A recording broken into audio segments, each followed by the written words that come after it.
Okay, we're going to see if this works. Unfortunately, Microsoft does not like to play nice with Apple. Um, I was not able to figure out how to get my camera to work with this, so we're going to do a screen recording, and hopefully it works. So, this is my presentation on the UAS 1200 class. My course expectations versus what happened. Um, Signing up for all these classes, I wasn't totally sure what to expect, to be honest. Um, I kind of came into these classes blind, um, which is good because you can't have, failed expectations if you didn't have any at all. um, but learned a lot of good information in this class. Um, I loved how hands-on it was. We were just constantly building, having a good time. Um, we also learned how to problem solve with our aircrafts. I'm typically more knowledgeable on things like mechanics, and so it was interesting to see how things like that um, are being able to applied to aircraft. And there's similarities and differences, which was really cool for me.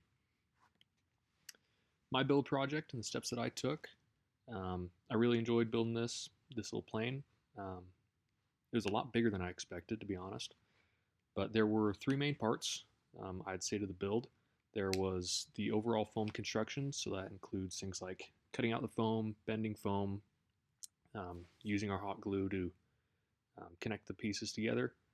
Um, there was the electronics, so putting all the internals or the guts into the plane, um, like our power pod, our receiver, all of our servos. So that was really cool. Um, the last part was programming, so connecting the transmitter to the receiver, making sure that all of our control surfaces move the correct way and do what we want it to do.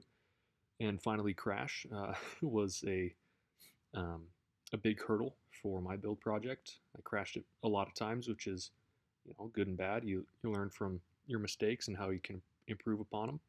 So I think that crashing this plane multiple times honestly helped me learn more of the fundamentals behind things like why it crashed. So I think it was beneficial for sure. My modification and the steps I took for that is I added stall fences. So you can see on that picture there, there's I believe 6 that I installed on the wing to help um, give it some intentional drag as well as hopefully a little bit of stability because it was not stable enough and it liked to stall because it wasn't going fast enough. It was also maybe due to my propeller being on wrong.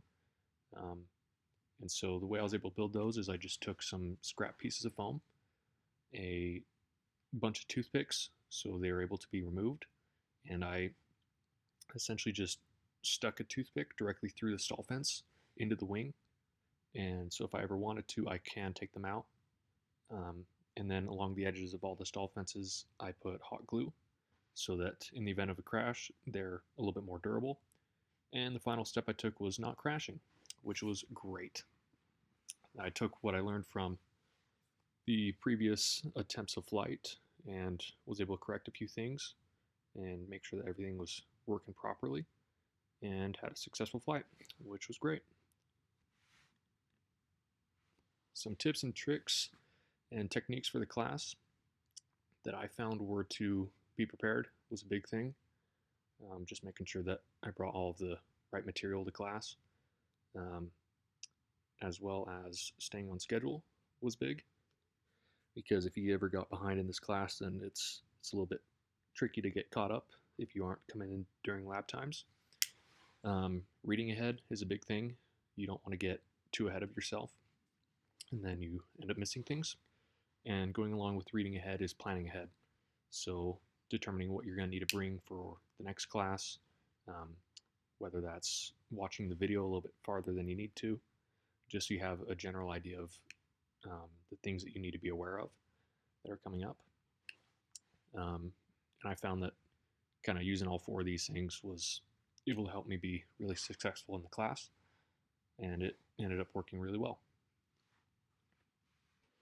What I overall learned in the course was a lot of building techniques on foam board. I had pretty much zero knowledge on how to use foam board. Um, a lot of aircraft terminology, things like more of the technical terms, if you will, like all your control surfaces and all of your electronics. Um, a lot of repair techniques were really beneficial, especially since mine like to crash, as well as flight characteristics on why we build things a certain way, as well as why the airplane interacts with the air around it one way or another.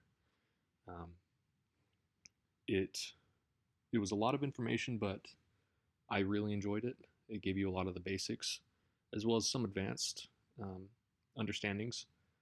I think it was a good balance of both learning and hands-on.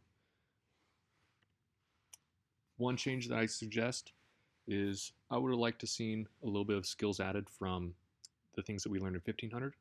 So things like soldering is the main one. There's a lot of similarities between the two classes, and obviously 1500 is a slightly more advanced class, but I feel like soldering in specifically would have been beneficial to spend a little bit more time on, especially considering that there was a handful of fires that were likely due to poor soldering. Um, and just using some of those skills that we learned to help our airplane a little bit more and go a little bit more in depth, if you will. So more things like soldering on the battery connectors to our ESC. I really like that. But I feel like combining sources from other classes is really beneficial, even though they don't need to totally align. One of my favorite things was field repairs. So, like I said, mine like to crash. I think I crashed